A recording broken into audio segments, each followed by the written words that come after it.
Jenis-jenis tanggung jawab sosial perusahaan. Pertama, tanggung jawab sosial terhadap konsumen. Tanggung jawab perusahaan terhadap konsumen bukan hanya sekedar menyediakan produk yang berkualitas saja. Pentingnya etika perusahaan terhadap konsumennya dalam melakukan pemasarannya haruslah menjadi tanggung jawab sosial perusahaan, seperti false advertising atau pemberian informasi yang berlebihan atau tidak sesuai dengan produk yang ditawarkan haruslah dihindari oleh perusahaan. Kedua, tanggung jawab sosial terhadap karyawan.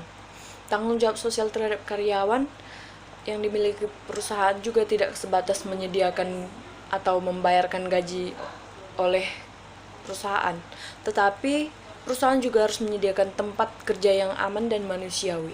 Apabila pekerjaan yang dilakukan memiliki risiko yang tinggi, maka sebagai bentuk tanggung jawabnya harus diberikan asuransi ataupun tunjangan yang setimpal dengan risiko yang dihadapi pekerjaannya.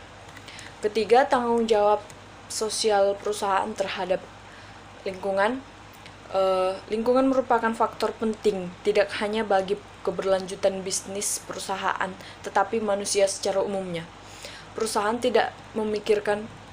yang tidak memikirkan dampak sosial dan lingkungannya dari operasinya akan memiliki reputasi yang buruk dan menimbulkan masalah bagi perusahaan itu sendiri ke depannya. Keempat, tanggung jawab sosial terhadap komunitas, giving back to community, adalah kalimat yang sering digunakan perusahaan dalam aktivitas sosialnya. Hal yang dilakukan perusahaan bisa memberikan layanan kesehatan secara gratis, membuat program yang menginspirasi wanita, atau memberikan beasiswa, dan masih banyak lagi.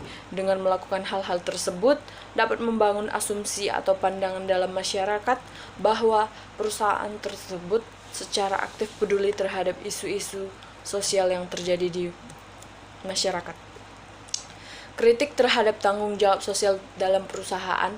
Ada beberapa kritik dan kekhawatiran tentang program tanggung jawab sosial yang dilakukan oleh perusahaan. Berikut penjelasannya. Pertama, motif. Tanggung jawab sosial dalam perusahaan diwajibkan diatur oleh pemerintah yang berwenang. Oleh sebab itu, terhadap motif perusahaan dalam melaksanakan program-program sosialnya masih menjadi perdebatan. Apakah perusahaan benar-benar peduli terhadap masalah atau isu sosial yang terjadi ataukah tidak.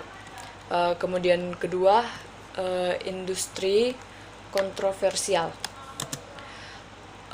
Dalam industri kontroversial ini, apakah program sosial yang dilakukan perusahaan bergerak dalam industri kontroversial yang mencerminkan motif perusahaan yang sebenarnya? Sebagai contohnya, sulit rasanya percaya penuh terhadap perusahaan yang jika perusahaan tersebut memproduksi rokok mengkampanyekan tentang kehidupan yang lebih sehat. Terima kasih, sekian dari kelompok kami.